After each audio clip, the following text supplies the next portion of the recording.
Feitos e considerado o maior tributo ABBA das Américas. Dia 17 de agosto no Estúdio 5. Uma das melhores e mais importantes bandas da cena musical, orquestra, bailarinos e banda ao vivo. Ingressos à venda nas lojas Hansons do Manauara, Amazonas Shopping, Sumaúma e Grande Circular. E no site shopingressos.com. Informações 982163787. Produção MB Eventos. Promoção Rádio Mix 100.7. Mix. Com o toque de um botão, a Uber te entrega mais do que um carro. Com o toque, você pode confiar que o preço combinado da viagem é o preço final. Com o toque, você terá a segurança de viagens registradas por GPS e também motoristas com antecedentes verificados para a sua família. Uber, um toque e você tem tudo. Consulte condições em uber.com.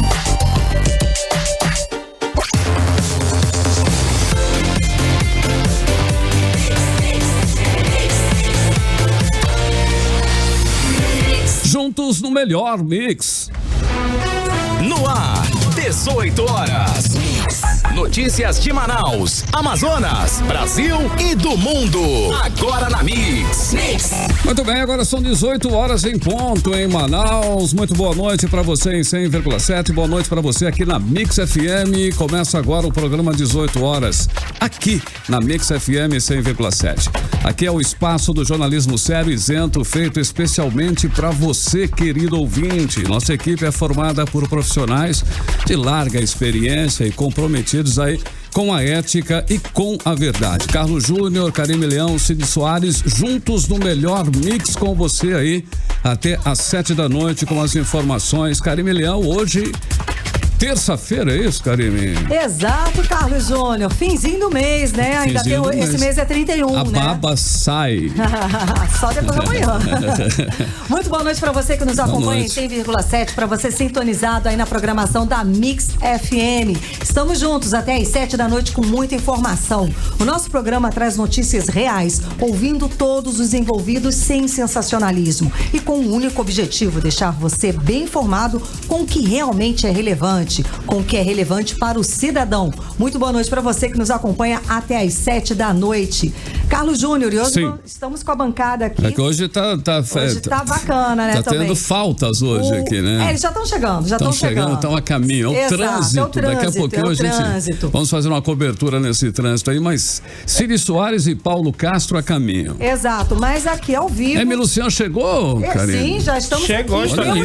Temos sempre temos novidades, olha Vamos só. Lá, hoje temos um par de ingressos para o show Casem Ótimo. Pra quem não sabe, é o show do Rafael Cunha. Chegou o Cid Soares. Ele surgiu aí com a ajuda do Carlinhos Maia. Ele ficou famoso por causa do Carlinhos Maia. Olha que legal. E ele tá fazendo um show aqui em Manaus no dia 3 e a gente tá sorteando um par de convites. Exato, tá acontece no sábado, dia 3 de agosto, no Manaus Plaza. Isso mesmo.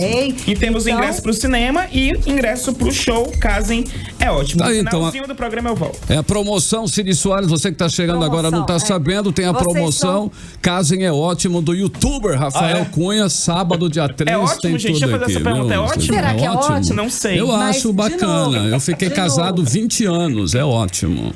Enfim. Estão falando, Enfim, lembrando. Vou descobrir em breve. Vamos lembrar, né, Emi Luciano, que é exclusivo para nós, para quem nos acompanha pelo aplicativo Isso Humano. mesmo. Então, se você tá aí no trânsito, não tem Humano, aproveita aí o congestionamento, vai baixando o Humano, tá disponível para Android e iOS, procura lá o canal da Mix que tá rolando ao vivo 18 horas. Cid Soares, boa noite, meu querido. Boa noite. Rapaz, eu não venho com boas notícias da rua, não, viu? O que houve? Tá tudo parado e uns amigos mandaram aqui uma notícia bem importante pro pessoal que tá no trânsito. Quem está indo ali pra Zona Leste, ali pra Cidade Nova, pela Cidade Nova, muita atenção, perto do Vitelo tem um ônibus em pane mecânica, então evite aquela área ali. Eu já tô furando aqui a fila, o olho. Não, imagina, informação. Informação quente, tá? Informação. Se puder evitar aquela área. Ok, vamos lá, Carlão. Agora são 6 horas e 3 minutos em Manaus. Mais uma vez, muito boa noite para você aí na sintonia certa. Estamos com 18 horas, com muitas novidades aí, muita informação para você em 100,7 até às 7 da noite. Você está ouvindo 18 horas. Muito bem, a Polícia Federal do Amazonas deflagrou na manhã desta terça-feira a Operação Eminência Parda, que investiga desvios de recursos federais, prática de crimes de peculato, lavagem de capitais e organização criminosa. Foram cumpridos 2 mandados de prisão preventiva, 1 de prisão temporária, 16 de busca e apreensão, além de 7 mandados de bloqueios de contas de pessoas físicas e jurídicas que totalizam mais de 20 milhões de reais. Foram apreendidos carros de luxo, entre eles um Mustang preto e 79 mil reais em espécie. Os mandados foram cumpridos em Manaus, Boca do Acre, no Amazonas, e Rio Branco, no Acre. Exatamente, embora a Polícia Federal não divulgue nomes, a equipe aqui do 18 Horas confirmou que foram presos o empresário e pecuarista José Lopes, com forte atuação em contratos públicos, e o cunhado dele, Gustavo Henrique Macário Bento, que no governo Wilson Lima ganhou um contrato sem licitação de 32 milhões de reais para fornecer merenda escolar para a Secretaria de Educação do Estado, a SEDUC. Foi presa também Edith Odosa, que atuava como secretária de José Lopes. E o repórter Azaf Augusto esteve na entrevista na coletiva da Polícia Federal e vai conversar conosco aqui, participa da bancada com a gente. Azaf, então, você participou lá da Polícia Federal e convidou o delegado, o Max Ribeiro, para participar da entrevista aqui com a gente por telefone, é isso? É isso mesmo, Karime. Primeiramente, boa noite aí, pessoal. Boa noite aos nossos ouvintes da Rádio Mix. É isso aí. Hoje a Polícia Federal fez essa coletiva de mais uma operação, sobre desvio de dinheiro público. Essa é a Operação Eminência Parda, que é uma continuação da Operação Maus Caminhos, para ficar bem claro para os nossos ouvintes. E a gente está na linha com o delegado da Polícia Federal, ele é delegado regional de investigação e combate ao crime organizado, Max Ribeiro. Boa noite, delegado. O senhor nos ouve? Boa noite. Perfeitamente. Boa noite a todos os ouvintes, a todos aí da bancada. Muito boa noite, delegado. Aqui é Karine Leão. O senhor pode fazer um balanço da operação pra gente? Karine, nós podemos dizer que a operação foi muito bem sucedida. Conseguimos dar cumprimento a todos os mandados expedidos pela Justiça Federal aqui em Manaus, pela Justiça Federal do Estado do Amazonas, e esses mandados foram cumpridos aqui na cidade de Manaus, na cidade de Boca do Acre, aqui no Estado do Amazonas, e além disso também na cidade de Rio Branco. Todos os mandados foram cumpridos, então, sendo assim, nós podemos considerar essa inauguração da fase ostensiva da Operação Eminência Parda um verdadeiro sucesso. Muito bem, esse nome, por que o nome Eminência Parda dessa operação, delegado? Eminência Parda, na verdade, é uma expressão que ela surgiu na França.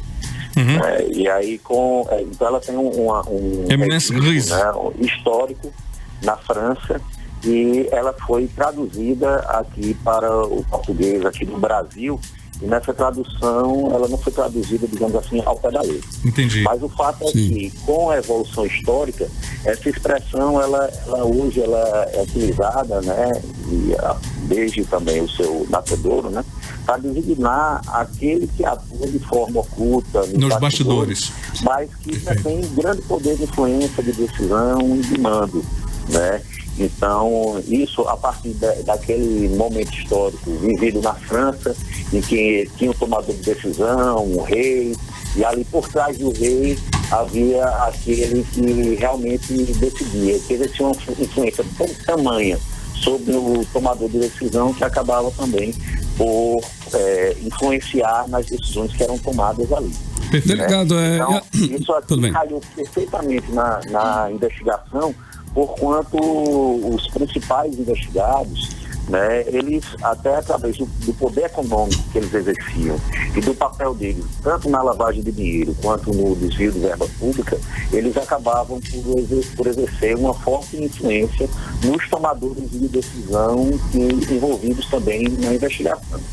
Desde o próprio gestor da organização social que geria a saúde no estado do Amazonas em gestões anteriores, né, até outras pessoas que também acabaram se relacionando com esse indivíduo com esse grupo. Delegado, e as empresas do pecuarista preso funcionavam aí como uma espécie de lavanderia para legalizar o dinheiro desviado da saúde, é isso mesmo? Perceba, o crime organizado na atualidade, ele mistura por vezes atividades lícitas, né, ou seja, por vezes existem empresas que desenvolvem a sua atividade lícita naquele seu objeto social, né? Mas o crime organizado ele tem evoluído de modo que ele passou a lançar mão de empresas que atuam também na área lícita para também praticar ilicitudes, praticar crimes e, no caso em específico, essas empresas que você mencionou, elas, pelo que foi apurado aqui na investigação da Polícia Federal, levado a efeito no inquérito policial que foi instaurado para essa finalidade, ela indica que essas empresas eram utilizadas exatamente para a finalidade de lavagem de dinheiro. Tendo em vista que os valores, recursos que eram desviados da saúde, enfim, e que tinham, poderia ter até outras origens ilícitas também, mas eram principalmente, no caso da investigação em específico, recursos desviados da saúde, recursos federais, né? Então esses recursos, esses valores tinham uma origem criminosa da prática de crime de peculato e eram repassados em dinheiro, em papel moeda, né? Em espécie, diretamente do gestor da organização social que geria algumas unidades de saúde aqui no estado. Então esses recursos desviados eram repassados diretamente às mãos desses outros investigados e, por sua vez, eles davam a aparência de que aqueles recursos teriam sido obtidos a partir da atividade comercial, da atividade empresarial que essas empresas desenvolviam e, dessa forma, ocultavam a origem ilegal dos valores, né, ocultavam quem eram seus verdadeiros proprietários, né, e davam a aparência de legalidade a esses recursos obtidos a partir de práticas criminosas. Então, não por acaso, esse tipo de prática ela é chamada de lavagem de dinheiro, né? Porque eles buscam exatamente isso, pegar um dinheiro sujo pela prática do crime e lavá-lo. Dá uma impressão de que aquele dinheiro é um dinheiro limpo, é um dinheiro que tem uma origem legal, lícita, né? Okay. A partir de uma atividade permitida por lei. Delegado, o senhor falou na coletiva hoje que um dos empresários que foram presos recebia uma bolsa, uma espécie de pagamento periódico aí de R$1.040.000 por quase 2 anos, não é isso? E esse valor já gira em torno aí de R$20 milhões. Na verdade, ela, além de ter nessa investigação fatos que correspondem à prática de crime de organização criminosa, né, em que os envolvidos eles se associam para a prática reiterada de crimes, a prática serial de crimes em série, né, crimes principalmente de desvio de verba pública, né, visando sempre a um enriquecimento ilícito, né. Então, essa organização criminosa, no inquérito policial de que nós estamos tratando agora nesse momento, que se refere à Operação Eminência Parda, eles também praticavam mais 2 crimes, que eram o crime de peculato e o crime de lavagem de dinheiro.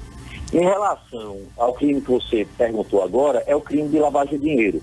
Mas para que vocês melhor compreendam os fatos investigados, é importante a gente noticiar aqui que anteriormente, né, que além desse crime de lavagem de dinheiro, teve também o crime de peculato. E para esse crime de peculato, tanto esse empresário pecuarista, ele juntamente com o cunhado seu, que também é empresário do ramo de alimentos, eles utilizaram essa empresa do cunhado desse pecuarista para contratos com a organização social que geria algumas unidades de saúde aqui no estado. A gente tem informação. A partir desses contratos, só para concluir, a partir desses contratos, eles superfaturavam valores de refeições que eram fornecidas e, além disso, eles simulavam que teriam prestado aquele serviço, que teriam fornecido refeições sem que tivesse fornecido de fato. E dessa forma, eles conseguiam desviar recursos através dessa empresa. Os recursos desviados a partir desse crime de peculato praticado com essa empresa, eles também, evidentemente, passaram por um processo de lavagem de dinheiro.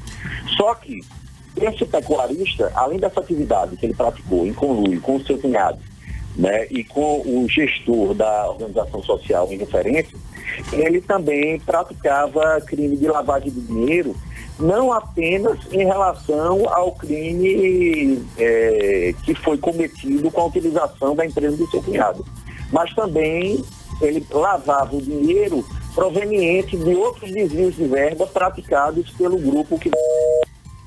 Alô, infelizmente caiu a ligação. Nós estávamos conversando com o delegado regional de investigação e combate ao crime organizado da Polícia Federal, Max Ribeiro. Vamos tentar restabelecer a ligação. Exato, ele está à frente da Operação Eminência Parda, deflagrada na manhã de hoje aqui em Manaus e outros estados. Que esquema é esse, hein? Exato. O nosso repórter Azaf Augusto também participou da coletiva e está participando aqui da entrevista conosco na bancada. Paulo Castro. Karime, vale lembrar que esse pecuarista, José Lopes, a federal não fala o nome, mas toda a cidade... É o procedimento deles, não falar o nome, né?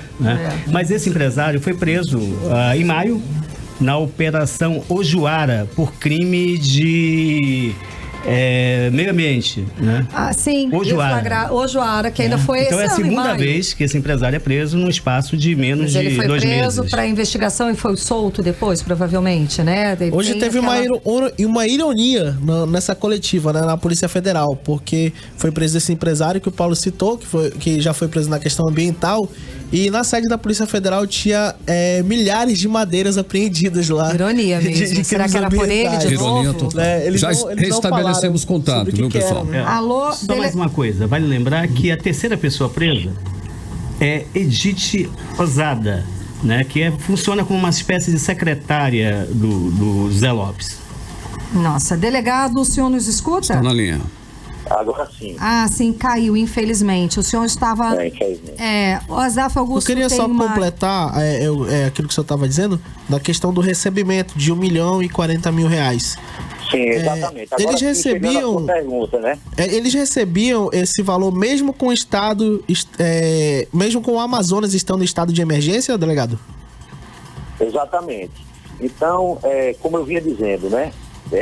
Além daquele crime de peculato anterior, eles praticavam o crime de lavagem de dinheiro em relação a outros desvios de verba, não necessariamente um desvio de verba do qual esses empresários tenham participado diretamente.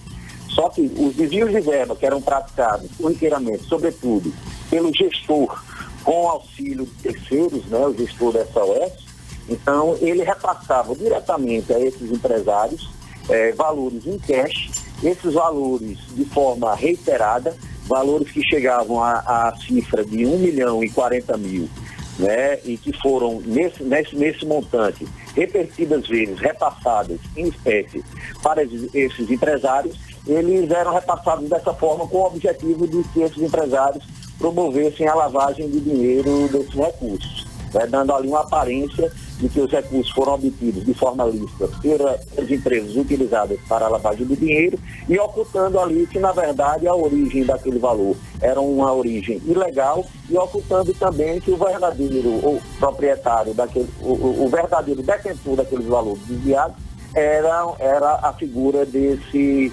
médico gestor dessa organização social. Delegado, foi bloqueado um valor equivalente aí a R$20 milhões das contas das pessoas físicas e jurídicas das pessoas envolvidas aí nessa operação. Esse valor de 20 milhões é referente a essa movimentação em dinheiro e espécie ou é de um outro movimento? Não, esse valor que foi bloqueado, ele se refere exatamente a esses movimentos, a essas lavagens de dinheiro, o montante de lavagem de dinheiro identificado durante a investigação, certo? Agora, até para responder uma pergunta anterior que vocês me fizeram, né, sobre a época em que foi decretado o estado de emergência. Então a resposta é sim. Mesmo após a decretação do estado de emergência, em que o estado diz, olha, nós não temos condições de arcar com os custos da saúde, mesmo a essa época em que se afirmava que não tinha recursos para empregar na saúde das pessoas, na proteção de vidas. Mesmo nessa época houve desvio em cifras milionárias, né, como essa aí de R$1.040.000, que passaram durante alguns meses, né? No período de 2 anos foi mais ou menos essa cifra de 20 milhões desviados e repassados para a lavagem do dinheiro, e que cifra essa foi identificada durante a investigação. Delegado, pelo andar da carruagem, será que a Operação Maus Caminhos vai seguir o mesmo ritmo aí da Operação Lava Jato, que teve mais de 60 fases? Vem novas fases da Maus Caminhos? Olha, nós não temos essa pretensão. Na verdade, quando nós iniciamos uma investigação, a Polícia Federal, ela investiga fatos. E a partir de fatos supostamente delituosos, supostamente criminosos. A partir da investigação desses fatos, e com seus desdobramentos, buscando ali sempre o esclarecimento imparcial do que efetivamente ocorreu, então nós vamos tendo acesso a provas, a indícios, que vão comprovando os crimes que ocorreram e indicando quem são os seus possíveis autores. E ali a gente utiliza de técnicas de uma investigação criminal científica e imparcial, em que a gente visa principalmente esclarecer os fatos que são objeto daquela investigação. Ocorre que, muitas vezes, durante a investigação, sobretudo quando investigamos fatos praticados por organizações criminosas, as organizações criminosas, elas têm uma característica de que, ao contrário da criminalidade clássica, em que nós investigávamos simplesmente o passado, né, na criminalidade clássica, eles cometiam um crime e a gente ali buscava remontar aquele quebra-cabeça do que aconteceu.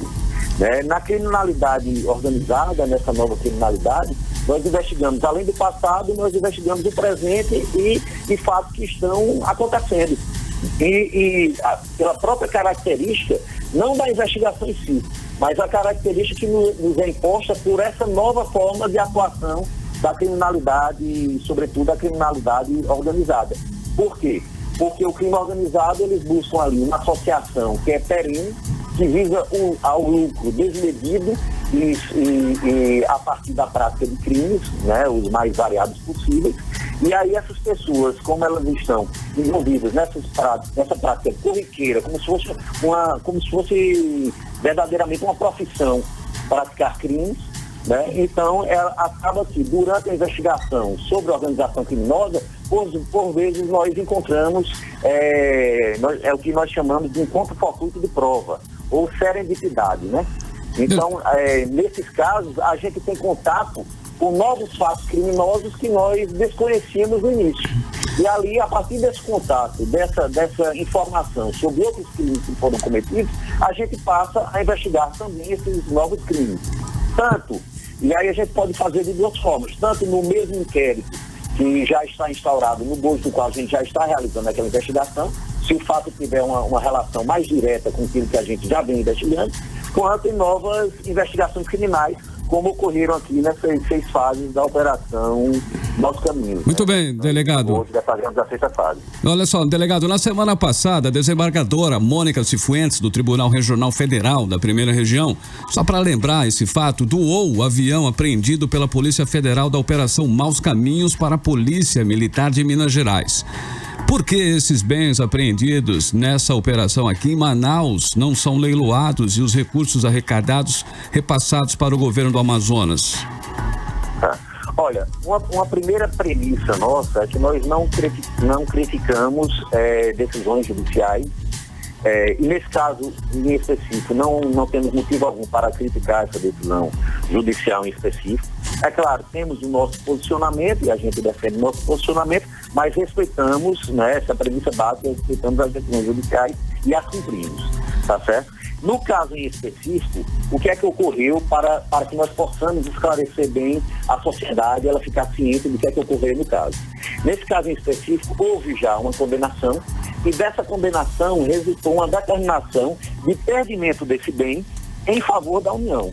Então foi decretado o perdimento desse bem, que é um bem valioso, e é um bem que necessita de manutenção, que seja operado constantemente para que ele tenha a sua manutenção e não sofra a ação do tempo para que, enfim, se transforme em sucata. Imagina um bem valioso desse, você simplesmente apreender e deixar o bem parado. né? Então a ação do tempo vai agir ali e acaba que você perde o seu valor. Então, o que é que nós temos no primeiro momento? No primeiro momento, a Justiça condenou alguns dos envolvidos e deu perdimento para a União. Só que essa decisão, ela ainda não transitou em julgado, ou seja, ainda pende recurso, né? E esses recursos precisam ser julgados para que esse perdimento que foi decretado na primeira decisão judicial, ele venha a se efetivar. Delegado, ocorre que, para que nós mantenhamos esse bem, né, em condições, nós temos o que nós chamamos de nomeação de alguém como depositário fiel, né? E aí o depositário fiel, ele pode fazer uso do bem, mas por sua vez ele tem que manter o bem em condições e apresentá-lo à Justiça quando a Justiça pedir esse bem. E esse bem não sendo seu, né? Nesse caso, nós tínhamos duas possibilidades. A primeira possibilidade era que o bem ficasse com quem já se encontrava, que era a empresa que vinha operando essa aeronave, que, pelo suspeito, teria sido adquirido com recursos ilícitos, né? Essa seria a primeira opção. A segunda opção seria que essa aeronave fosse nomeado como fiel depositário algum ente estatal, né? Que poderia ser a União ou algum estado da federação. E aí, nesse caso, tomando conhecimento dessa apreensão, o governo do estado de Minas Gerais, ele provocou a Justiça. O que é que eu quero dizer com isso? Ele entrou com a representação, com um pedido à Justiça Federal, dizendo: olha, Justiça Federal, nós temos condição de manter essa aeronave, nós temos condição de operar essa aeronave em prol do interesse público, né, enquanto a decisão não transita em julgado, e quando transitar em julgado, nós podemos entregar a aeronave para que ela seja dado o perdimento à União, e esse perdimento ele vai ter o seu resultado útil, porque a aeronave foi mantida em condições. Então, no final das contas, é isso que a decisão está trazendo. O governo do estado do Amazonas comeu mosca nesse caso, né? Mas tudo bem. Não há pedido nesse sentido por parte do governo do estado do Amazonas. Agora, não envolve só o pedido. Para o estado fazer um pedido dessa monta, é necessário que o estado tenha condições de operar a aeronave. Bem, nós não temos conhecimento que o governo do estado do Amazonas tenha nos seus quadros, por exemplo, um piloto, né, com aptidão para pilotar esse tipo de aeronave. Então, o fato de uma pessoa ser piloto de avião não quer dizer que ela possa pilotar todo e qualquer tipo de aeronave. Existe, cada aeronave exige uma preparação específica, entendeu? Delegado. Aqui que o governo do estado do Amazonas tem essa condição. De uma coisa, quanto à questão dos alvarás de soltura que são concedidos pela Justiça para liberar presos nessas operações, isso não atrapalha as investigações? Olha, nós, na fase anterior, né, que foi no caso da Operação Vertex, na Operação Vertex nós obtivemos mandados de prisão temporária. O mandado de prisão temporária, ele é um instrumento, ele é instrumental. O que é que a gente quer dizer com isso?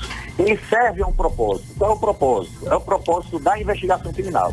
Então, não por acaso, as exigências para que seja decretada uma prisão temporária, elas são menos rigorosas do que as exigências para uma prisão preventiva, que não tem prazo definido.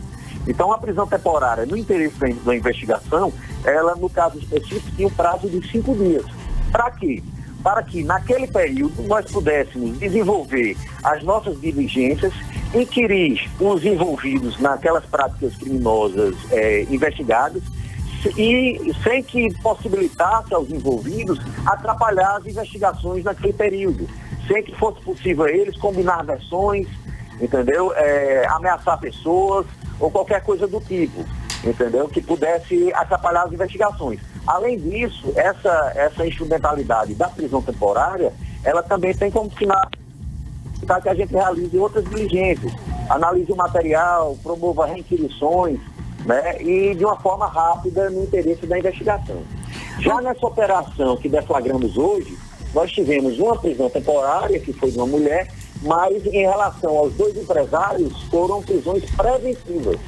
Então são prisões em que elas não servem simplesmente para a instrumentalidade de servir a investigação, mas também ela visa resguardar ali a ordem social, evitar que os investigados fujam, né, que atrapalhem também as investigações de uma forma, quando a gente tem elementos mais indicativos a esse respeito.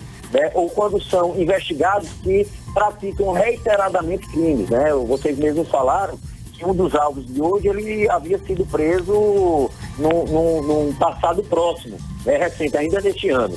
Então, é uma pessoa que ela já vinha uma prática corriqueira de crimes, né, e a importância, o tipo de crimes que praticavam, pela nossa legislação, possibilitou que o delegado que preside a investigação representasse pela medida de prisão preventiva, a qual foi acatada e deferida pelo juiz.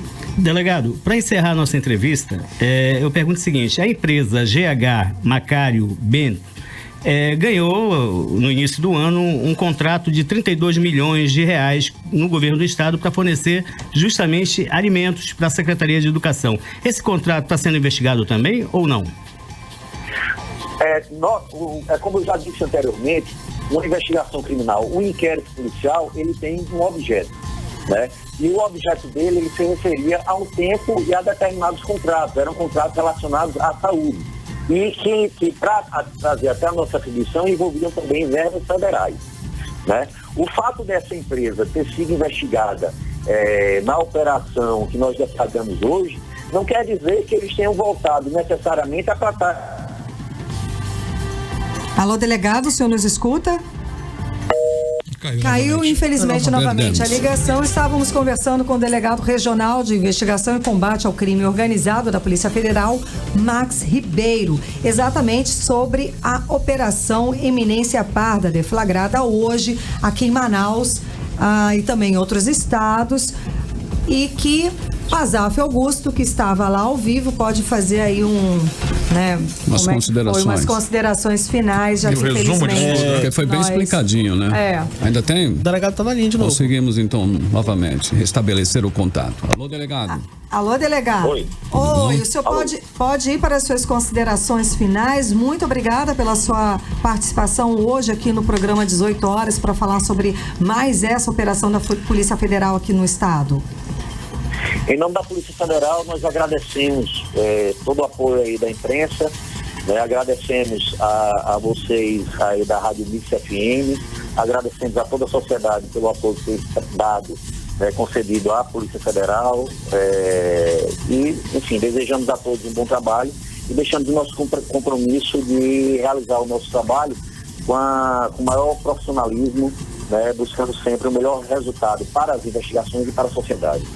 Muito obrigado, doutor. Muito obrigado. Uma boa noite para o senhor. Obrigada. Boa noite, agora 6 horas e 31 minutos. Você está ouvindo 18 horas.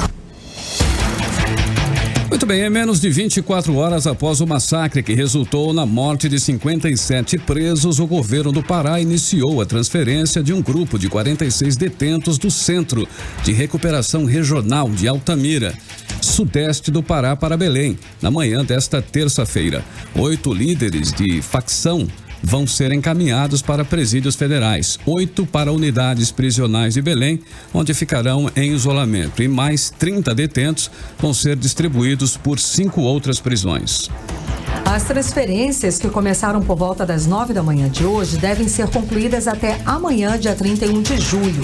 Nesta segunda-feira, uma briga entre membros de facções criminosas que durou 5 horas deixou 57 mortos. O massacre é o maior ocorrido em um mesmo presídio desde o Carandiru em 1992, quando 111 detentos foram assassinados. E o quinto com alta letalidade registrado no sistema prisional do país desde janeiro de 2017. Bem, em 2 anos e meio, o saldo é de 227 vítimas fatais. O mais recente ocorreu em unidades prisionais aqui de Manaus, em maio, e deixou 55 mortos. Tem ainda o de janeiro de 2017, quando foram mortos 56 presidiários numa rebelião. Bom, e uma característica comum nesses massacres é a brutalidade das mortes. Nesse do Pará, pelo menos 16 detentos foram decapitados. A violência extrema tem sido marca da disputa entre facções nos presídios e serve como forma de intimidação entre grupos criminosos. E ainda na manhã de hoje, o presidente da República, Jair Bolsonaro, falou sobre o massacre. Em entrevista no Palácio da Alvorada, ele declarou, abre aspas, pergunta para as vítimas dos que morreram lá que o que eles deixaram. Depois que eles responderem, eu respondo a vocês. Fecha aspas, palavras do presidente Jair Bolsonaro. Esse é o estilo do presidente Bolsonaro, né? Em poucas palavras. Bolsonaro raiz. É o Bolsonaro raiz. Karime, nesse caso do massacre no Pará, é bom destacar também a ação do governador paraense, o Helder Barbalho. Ele agiu rápido, esteve presente no comando do gabinete de crise e tomou todas as decisões que um governante deve tomar num momento de crise como essa, né? Sim. Foi boa a ação dele lá? Foi positiva? Rápida. Foi rápida. Que hoje de manhã já os líderes das facções que provocaram esse massacre já estavam sendo transferidos para... acredito que a palavra para outros presídios, federais, né, com a ajuda do secretário. Acredito que outra palavra, Paulo, aí seria, além de rápido, presente. Ele estava presente. Nós tivemos um caso recente aqui em que o nosso governador foi pro exterior. Exato. Bom, são 6 horas e 34 minutinhos em Manaus. Muito boa noite para você aí na Mix. Muito bem, agora, queridos ouvintes, Cid Soares, Paulo Castro, Karime Leão, vamos conhecer o playlist da Mix FM, hein? Ok, mais uma música no playlist aqui da Mix FM 100,7. No programa 18 horas pra você. Playlist 18 horas. 8 horas. 8 horas. 8 horas. 8 horas.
Drowning out the noises in between the voices.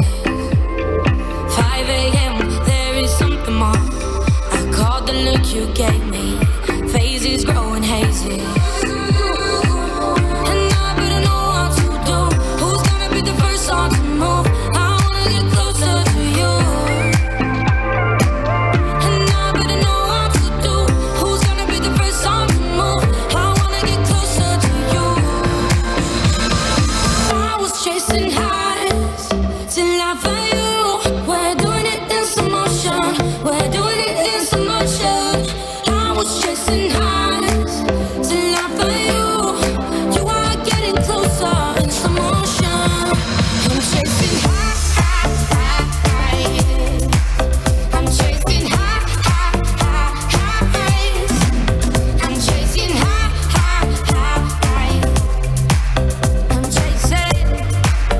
I'm chasing. Let's stop counting the hours.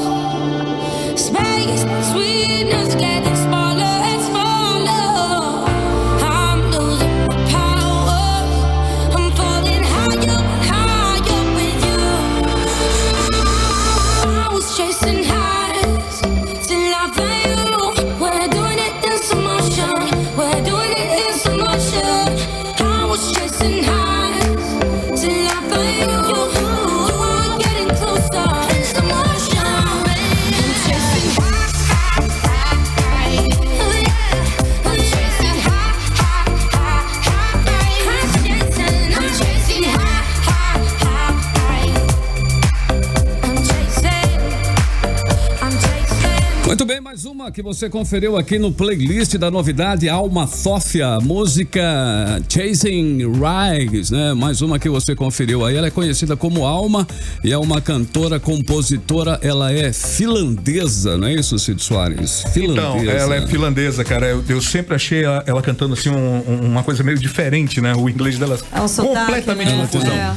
E a gente depois descobre que ela é finlandesa. Agora essa menina, ela tem um negócio. Em 2016 ela lançou uma música chamada Dye My Hair, Pinte Meu Cabelo. Que dizem, né, que foi influência aí direta para as menininhas da Europa para realmente começar a pintar o cabelo. Tons diferentes. Exatamente. E aí ela tá comandando, né, bastante tocada as músicas dela nas plataformas de streaming, sendo ouvidos aí mais de 50 milhões de vezes. Isso não é pouca coisa, não. Nossa. Então, muito. Alma comanda. Bacana, são 6h38 em Manaus. Você está em 100,7 aqui na Mix FM, o programa 18 horas com informação para você até às 7 da noite. Você está ouvindo 18 horas. Participe com a gente do programa 18 horas, o programa de notícias e debates pelo WhatsApp é o 9312-1007. Cid Soares. Após reunião tensa na Cefaz, liderança dos sindicatos e associações dos servidores públicos sinalizam com paralisação geral. Detalhes com a repórter Nathalie Moraes. Dirigentes de entidades de classes que representam os servidores públicos estaduais de várias categorias estiveram reunidos na sede da Secretaria de Estado de Fazenda, a Cefaz, para uma apresentação técnica da situação financeira aqui do estado. E depois de longas horas de discussão, os representantes avaliaram em resguardar os direitos dos servidores e mantém para este sábado uma Assembleia Geral e um possível indicativo de paralisação geral, conforme explica a presidente dos sindicatos dos médicos CIMEAN, a doutora Patrícia Sichar. Onde vai ser deflagrado numa nova paralisação em conjunto. Então, saiu de hoje da reunião, né, com todas as lideranças das entidades de classe, que realmente nós temos o consenso que esta lei precisa ser revogada, que são direitos já adquiridos do servidor, que deveriam já ter sido incorporadas ao seu salário, porque são perdas, né, de reajuste de cada ano, fora as datas bases que o Estado ainda nos deve. Então isso é muito prejudicial para o servidor público, porque esse salário não vai ser congelado, ele já está congelado há anos. Os representantes das entidades estão em busca agora de uma audiência com o governador do estado, Wilson Lima, antes da Assembleia Unificada neste sábado. Eu volto aos estúdios com vocês. E que Manaus é uma cidade pouquíssimo arborizada, isso não é novidade para ninguém. Mas o que não se imaginava é que a capital amazonense está na lista das cidades com piores índices de arborização do país. A repórter Karime Leão foi conferir essa história. Segundo o levantamento do IBGE, Manaus ocupa a antepenúltima posição das cidades menos arborizadas do país, com apenas 23,90% de locais arborizados, verdes, locais como ruas, avenidas, canteiros, praças e até redondezas de domicílios. Segundo o levantamento do IBGE, as cidades com maior ausência de arborização são Rio Branco, no Acre, com 13,78%, seguido de Belém, no Pará, com 22,3% e Manaus.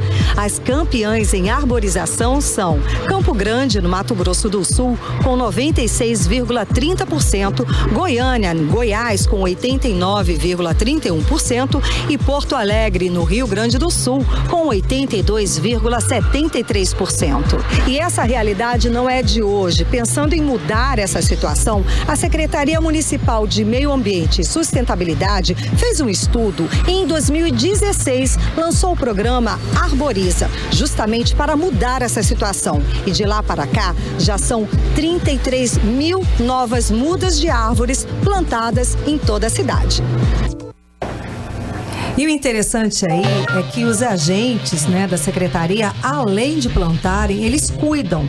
Então eles vão lá regar, vão ver se as plantas estão crescendo bonitinho, tiram as ervas e principalmente, né, vão ver se não há atos de vandalismo. Muito bom, né? Muito bacana. Esse projeto é muito bacana e a gente vê aí que tem dado algum resultado. A gente vê a cidade um pouquinho mais arborizada, apesar de não sair aí desse índice de antepenúltimo, né? E você? As pessoas também estão se interessando mais, né, Karine? Eu me lembro que antigamente ninguém ligava muito, não, pra isso. Ninguém falava disso. Posso falar? Muito. Posso falar? Me desculpem, sim, mas eu sou daqui, dessa terra, eu também. E eu nunca vi essa cidade ser arborizada com a devida forma legal. Concordo com você. Nunca vi. Com nunca projeto. Vi. Não, mas não tem, cara. Desculpa, não tem. Eu tenho acompanhado os caminhões pipa fazendo regando as árvores, só que tem o seguinte, meu irmão.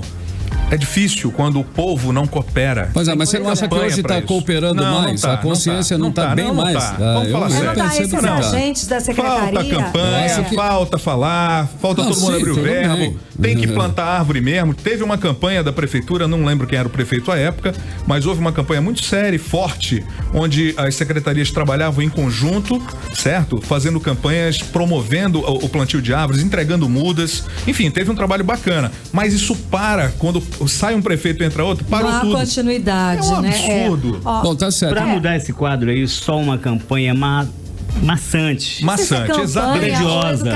grandiosa, coisa de 1 milhão de mudas, porque senão Manaus vai continuar sendo uma cidade careca. Olha aí, se você que quer ajudar, você pode ajudar na ação de arborização da cidade, quem tiver um espaço no seu terreno. Se tu tem um espaço lá no teu terreno, tu não tem lá, é tudo no como se diz, no cimento lá na tua casa. Tem um espaço lá? Não, eu vou só te falar uma coisa. Você já chegou em Manaus de avião, né? Várias vezes. Sim, já. Olha esse aeroporto que nós temos aqui, meu irmão. Isso é uma vergonha. O aeroporto totalmente depenado. O pessoal chega aqui. Antigamente o nosso aeroporto tinha um lago ali com os bichos, tinha árvore. Era mais bonitinho. Nada, acabaram com tudo. Bom, e se você que está nos escutando e quer ajudar aí nessa campanha, nesse programa de arborização, a prefeitura ela dá de graça, tá? Sim. Ela distribui em alguns pontos. Lá no Mindu. Isso, no Parque do Mindu, Lagoa Senador Arthur Vigílio Filho, no Bilhares, Ponte dos Bilhares, Nascente no Bindu e Viveiro Municipal. Tá esse, olha aí. Tem tem que fazer uma coisa forte para ajudar isso. Você sabe que a cada árvore parece que diminui 8 graus aí,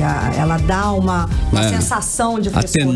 Atenua. Manaus é o tipo do lugar que vai chegar uma hora que o pessoal é preciso pagar para o camarada contribuir e plantar uma árvore na casa dele. Olha, eu vou te dar um desconto isso, aí. Né? É por aí, né? É um absurdo, mas... Vamos lá? 18h45. 18 horas. E professores da rede estadual de ensino que anteciparam junto ao branco o recebimento da primeira parcela do 13º salário tiveram valor descontado no contra-cheque deste mês. Eles confiaram na promessa do governador Wilson Lima que iriam antecipar a primeira parcela em julho, o que acabou não acontecendo. Indignados, eles procuraram a redação do 18 horas. A repórter Odineia Araújo tem os detalhes. No dia 14 de junho, o governador Wilson Lima anunciou para julho a antecipação da primeira parcela do 10º aos servidores do estado durante evento com produtores de juta de Manacapuru. O valor seria pago hoje. Acreditando na promessa do governo, diversos professores resolveram antecipar no banco a primeira parcela do 10º.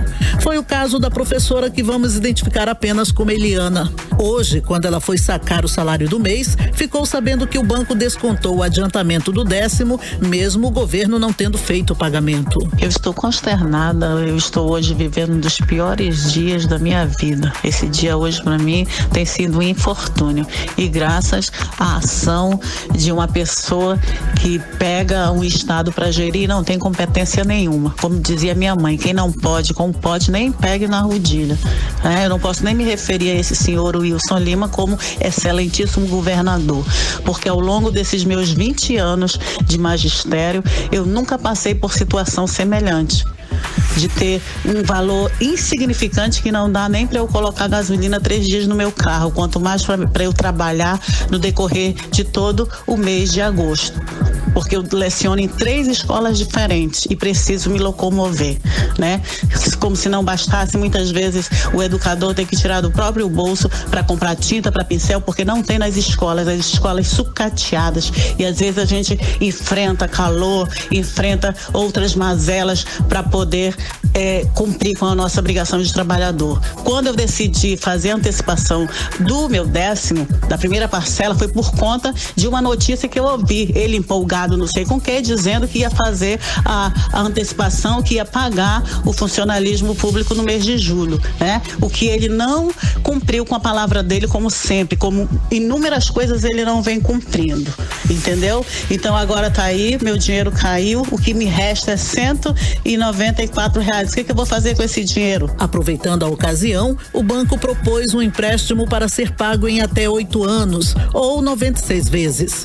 O Sindicato dos Trabalhadores de Educação do Amazonas informou que acionou o setor jurídico do Sinteam para auxiliar os trabalhadores nesta situação, como explica a presidente Ana Cristina. Vamos pôr o jurídico à disposição, uma vez que eles não têm culpa do governo ter voltado atrás em relação ao pagamento do 13º e ter feito a antecipação, mas nós vamos colocar o jurídico à disposição. Já estamos entrando em contato com a gerência do Bradesco, uma vez que a primeira parcela do 10º só cai em novembro, para que esse desconto seja feito também só em novembro. Então vamos fazer uma nota nos colocando à disposição e pedindo aos servidores que estejam prejudicados a respeito desse assunto para entrar em contato conosco. De acordo com o blog da jornalista Rosiane Carvalho, o governo tem R$320 milhões do Fundeb em caixa, que poderia cobrir o 10º dos professores, que hoje gira em torno de R$50 milhões. A notícia é baseada no relatório do Sistema de Informação sobre o Orçamento Público em Educação. Em nota, o governo do estado disse que não houve qualquer comunicado do governo ao Bradesco sobre data de pagamento da primeira parcela do 10º e que esse tipo de negociação não tem qualquer interferência do estado. Sobre os recursos do Fundeb, o governo informa que o dinheiro tem sido aplicado conforme a legislação prevê. A nota também diz que o governo está trabalhando para pagar a primeira parcela do 13º até antes do prazo definido em lei, que é novembro. Volto com vocês. Muito bem, a SEDUC culpa os alunos pelo não cumprimento do calendário de reposição de aulas aos sábados. O caso veio à tona depois de inspeção realizada por órgãos como o Ministério Público no último sábado. A inspeção foi realizada depois de denúncias pela Comissão de Acompanhamento do Calendário Especial 2019. Segundo a promotora Delisa Olívia, a reposição de aulas está sendo feita, mas há problemas para serem resolvidos.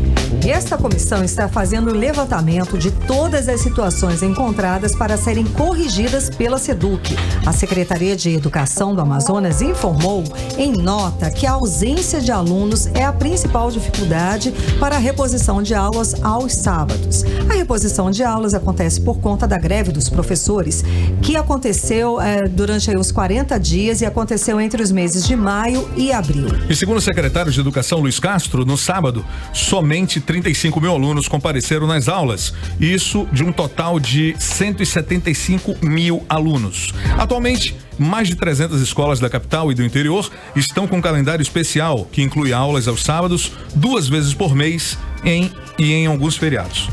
Exato. E Cid Soares, temos giro do esporte? Temos. Vamos lá. Ok, agora são 18 horas e 51 minutinhos, tem giro do esporte aqui. Né, no playlist. Eu falei, será se o Cid preparou o giro do esporte hoje? O que temos pra hoje no giro do esporte? Se dão depois da sua vinheta. 18 horas, esporte. Bora, Cid. Bom, o assunto de hoje no esporte é Luiz Adriano, que é o novo centroavante do Palmeiras. Depois de contratar Henrique Dourado, o clube avançou em outra opção para reforçar o ataque e fechou com um jogador de 32 anos por 4 temporadas. Ele foi revelado pelo Internacional e pertencia ao Spartak Moscou, da Rússia. O retorno dele ao Brasil acontece sem que o Palmeiras pague nada aos russos. O jogador queria voltar para o Brasil e rescindiu o contrato, abrindo mão de valores que ainda tinha a receber. O Spartak, por sua vez, manteve 50% dos direitos econômicos de Luiz Adriano e a equipe alviverde, os outros 50%. O jogador chega com a alternativa a Miguel Borja, além do próprio Henrique, né? Ele está fora do Brasil desde 2007, quando deixou o Internacional. Na Europa, defendeu o Shakhtar Donetsk até 2015, ficou no Milan até 2017, quando acertou com o Spartak. É isso. Bacana. E o governo federal anunciou a liberação de saques de contas ativas e inativas do FGTS do PIS/PASEP. Os saques, que começam em setembro, vão ter limite de até R$500 por conta. Mas o que será que o amazonense imagina que dá para fazer com esse valor? Pois é, o que vamos saber agora na reportagem de Júlia Gomes. Pagar dívidas. Essa é a primeira opção do amazonense quando o assunto é o dinheiro extra do saque do FGTS e do PIS/PASEP. Para Admilton Nunes, o valor é baixo e, se investido, não daria retorno. Um investimento de R$500 não é quase nada, bem dizendo. Então, para investir, quase não vai ter retorno. É a melhor opção, pagar dívidas.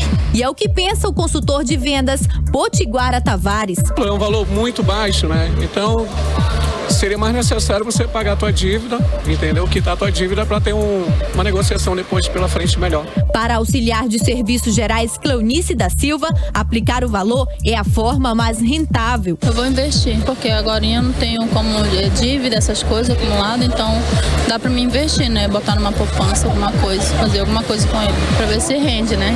De acordo com o governo federal, a medida provisória que libera parte do saque do FGTS irá injetar na economia brasileira cerca de R$42 bilhões até o fim de 2020. Para o autônomo Carlos Carvalho, a medida anunciada ainda não é suficiente para alavancar a economia. A ideia do governo liberar esse dinheiro para incrementar a economia não existe, porque além de ser muito pouco, o pessoal está super endividado, então teria que ter outro tipo de incentivo para gerar emprego, tem que liberar mais investimento, reduzir juros.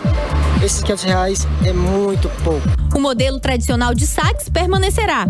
Cada trabalhador terá a liberdade de escolher se quer deixar o dinheiro na conta ou sacá-lo uma vez por ano, a partir do mês de aniversário. O valor que tiver disponível de acordo com a tabela divulgada pelo governo federal. Os saques começam a ser liberados a partir de setembro deste ano a março de 2020. Depois, de abril a dezembro do ano que vem, será liberado o saque aniversário para quem fez a adesão da modalidade. Mais informações você confere acessando o site de notícias 18horas.com.br. E hoje é terça-feira, é dia da coluna de Nafice Valóis, direto de Brasília. Boa noite aos ouvintes da Rádio Mix FM. E nesta terça-feira eu preciso compartilhar com os ouvintes do 18 Horas minhas dúvidas quanto à firmeza de vontade positiva do governo federal para com o nosso Amazonas. Relembremos os fatos e as diversas falas do atual secretário especial de Produtividade, Emprego e Competitividade do Ministério da Economia, que começou com aquela célebre entrevista onde anunciou a existência de um plano para a Amazônia e denominou de Plano Dubai. Diante das diversas reações contrárias, o senhor Carlos Costa tratou de informar que o Plano Dubai não passou de uma ideia. Porém, na semana passada, nos diversos encontros e reuniões realizados em Manaus, o presidente da República, o ministro da Economia e o secretário Carlos Costa confirmam a existência de um plano que não é Dubai, mas que consiste em fazer com que até o prazo final dos incentivos fiscais da Zona Franca de Manaus, as empresas que atuassem em 5 polos selecionados pelo governo federal pudessem produzir o equivalente aos atuais subsídios dados ao modelo. Parece que falam em uma substituição de fonte econômica e parece que o plano existe, mas agora é denominado de uma visão dos técnicos do governo federal para com a região. Deixaram a impressão de que apenas com o uso de uma varinha de condão e o conhecimento de técnicos federais, este plano será implantado e consolidado. Simples assim. Por isso, não procuraram os registros em nossa história e não buscaram nossas experiências armazenadas na memória. Experiências iniciadas no governo de nosso saudoso Gilberto Mestrinho, homem público visionário, sequenciadas com as ações propostas e implantação de projetos dos governos amazonino Mendes, político desenvolvimentista, homem do interior e governante que mais lutou pela interiorização da economia. E, por fim, temos ainda armazenadas as propostas e iniciativas do governo Eduardo Braga com o seu Zona Franca Verde. Então, saibam, senhores do governo federal, que há muito lutamos para que o Amazonas produza mais peixe do que a China. Há muito lutamos pela interiorização de nossa economia e lutamos para que nossas riquezas minerais pudessem ser exploradas com a floresta de pé, mas sempre lutamos só, sem o apoio do governo federal. A BR-174 foi construída com esforço e com recursos do governo local. Sabemos que a intenção do governo federal é boa, mas precisa ser exposta com a transparência de todo o processo. E melhor seria se o governo federal explorasse primeiro nosso conhecimento da realidade local e aprendesse com nossas experiências, exitosas ou não. Aí sim haveria uma soma de esforços inteligente e pelo bem da Amazônia. Nafice Valores de Brasília para o 18 horas. Meu boa noite. Mix. Muito bem, Manaus registrou 333 casos de estupros no primeiro semestre deste ano, um aumento de 20% em relação ao mesmo período do ano passado, quando foram registrados 277 casos, segundo dados do Sistema Integrado de Segurança Pública.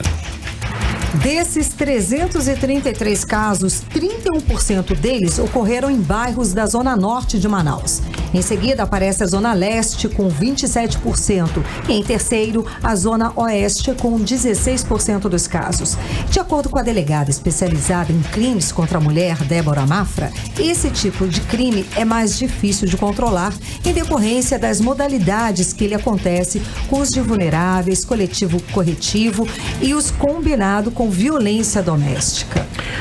E atenção para os números. Nos primeiros 6 meses do ano, a Delegacia Especializada em Proteção à Criança e ao Adolescente prendeu 84 pessoas por crimes que tiveram como vítimas crianças ou adolescentes.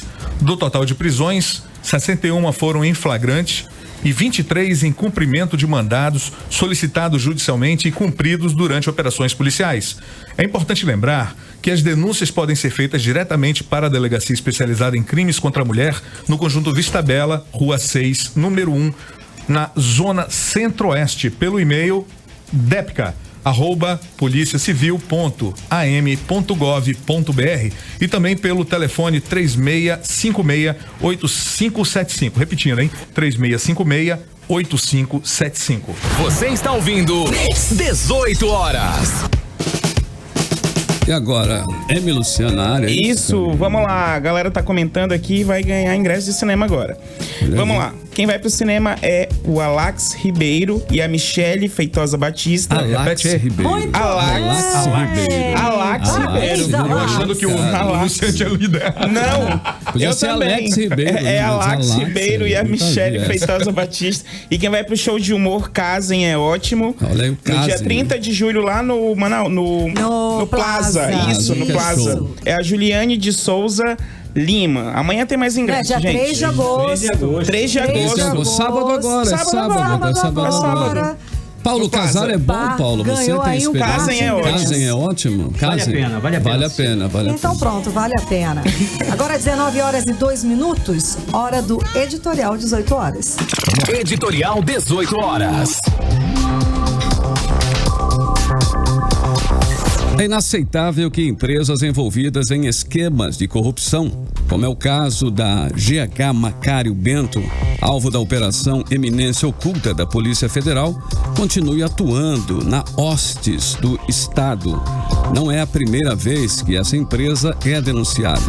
Em 2013, o Ministério Público do Amazonas, MPAM, instaurou inquérito civil para investigar possível ato de improbidade administrativa em contrato firmado há 4 anos entre o Estado e a empresa GH Macário Bento, que recebe anualmente 31 milhões de reais da Secretaria de Estado de Administração Penitenciária para fornecimento de alimentação a presos e a policiais civis e militares na capital e no interior. E este ano, essa mesma empresa, comandada por Gustavo Macário Bento, assinou contrato com o atual governo do Amazonas para fornecer almoço e merenda escolar no valor de 32 milhões de reais, sem licitação. Isso mesmo, sem licitação, com a Secretaria de Estado de Educação do Amazonas. Esse contrato foi alvo de várias denúncias e está sendo investigado pelo Ministério Público. Se a lei de compliance tivesse sido cumprida pelo governo, empresas com este perfil estaria proibida de fazer contratos com o Estado. A lei de compliance é um grande instrumento de prevenção à corrupção que o governo tem evitado aplicar. O resultado é que empresas corruptas e corruptoras continuam ganhando contratos milionários e suspeitos com o Estado. Muito bem, agora são 6 horas e 3 minutinhos. Não, 7 horas, né? São 7. Quer começar o programa agora? Vamos lá, boa noite, bem-vindos. Assunto tem, né? Assunto tem. Assunto tem. Tem mais ingresso aí também última, tem. Tem a saideira. Informação? Temos uma última informação aí. Carlão, então, Moro envia força-tarefa para atuar no Pará após chacina em presídio. Equipe atuará em atividades de guarda, vigilância e custódia de presos. A rebelião em Altamira deixou 57 mortos. É muito. O pessoal está reclamando que o Moro não comparece nessas situações. Como não comparece? Pois é. Eu queria saber como não Aqui comparece. em Manaus foi a primeira coisa que ele fez, agora também. Pois é. Engraçado. Entendi, mas enfim. 7h03, não é isso? 7h03. Boa noite para vocês, 100,7. A gente volta amanhã com 18 horas, a partir das 6 horas aqui, a partir das 18 horas, com você aqui na Mix FM. Você ouviu 18 horas. As notícias do Brasil e do mundo. De volta amanhã. Você está na Mix, um mix de tudo que você gosta. 18horas.com.br, o site de notícias da Mix Manaus. Mix.